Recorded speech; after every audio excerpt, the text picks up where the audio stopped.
hurry, yo-ho, this is. Hey, wait a sec. I knew it. I knew I saw a ship. I've got to get their attention somehow. Ahoy! Ahoy! Ahoy there! Hey, Captain Capsize! I thought that sounded like you. What is that you have attached to that pole? Why, these are my second best pair of pants. Any reason you're waving them around like that? I heard when sailors are adrift at sea, they attach brightly colored flag to a mast to attract the attention of passing ships. I don't have a mast or a flag. All I had was a pole and me second best pair of pants, but it worked. Those pants certainly got our attention. Captain, your latest version of the Fearsome Flotsam is a little, as in small. Are you daft? This isn't the Fearsome Flotsam. It's what's left of the Fearsome Flotsam. Capsized another ship, Captain? Twerked me. 'Twas the storm that sunk me valiant ship this time. You mean the daily storm that brews just off Cape Capsize? They named a cape after me? I like hats better.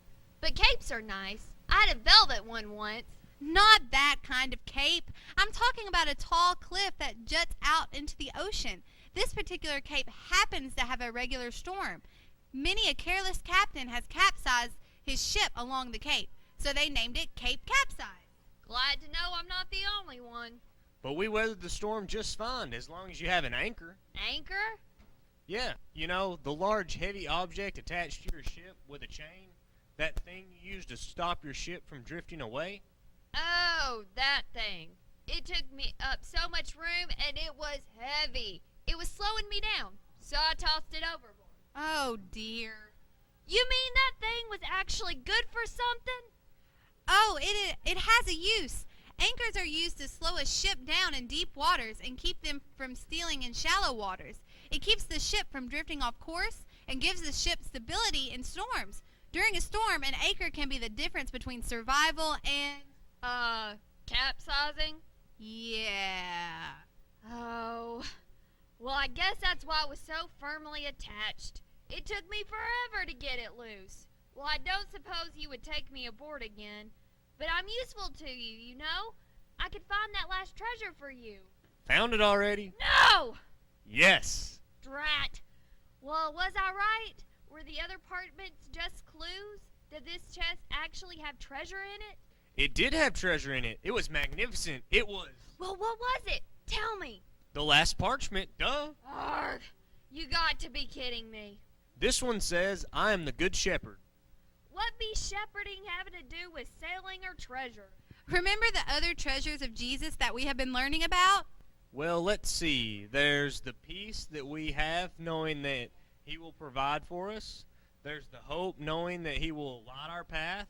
There's the guidance he gives us with his example, showing us the way to live. And there's, Don't forget the lifeboat.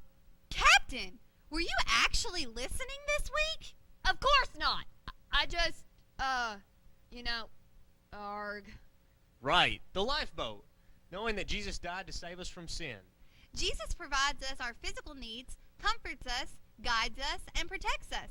Those are all things that a shepherd does for his sheep. The sheep that belong to a good shepherd can rest safe in the knowledge that he will provide all their needs. Jesus does the same for us. He provides us just like a good shepherd. He is our everything.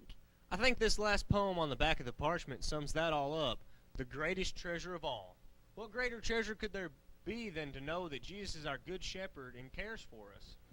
What be so good about that? Sheep be really smelly and not very smart. I'm sure I like being compared to a sheep. Well, you are kind of smelly and not very smart. Watch your tongue, swamp rat! I think Jesus was wanting us to focus on the shepherd, not the sheep. He is telling us no matter what, he will provide for us, protect us, and save us. There's a story in John where Jesus is telling Peter to continue his work on earth. But what does any of that have to do with anchors? The anchor provides the ship with stability and holds it secure when storms are blowing. If you had an anchor, the Fearsome Flotsam number 217... The 218th, actually. sorry. The Fearsome Flotsam the 218th.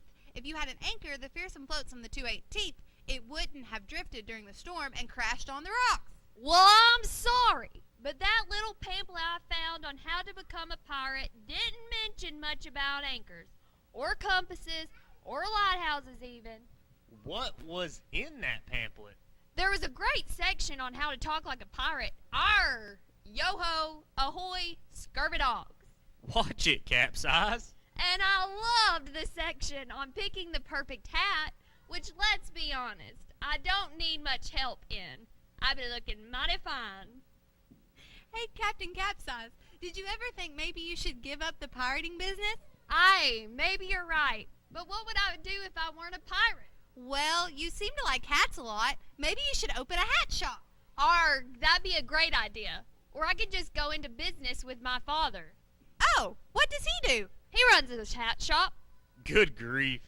Well, mateys, this is where we say goodbye for now. But we'll see you again soon on the high seas. Until then, goodbye. Bye.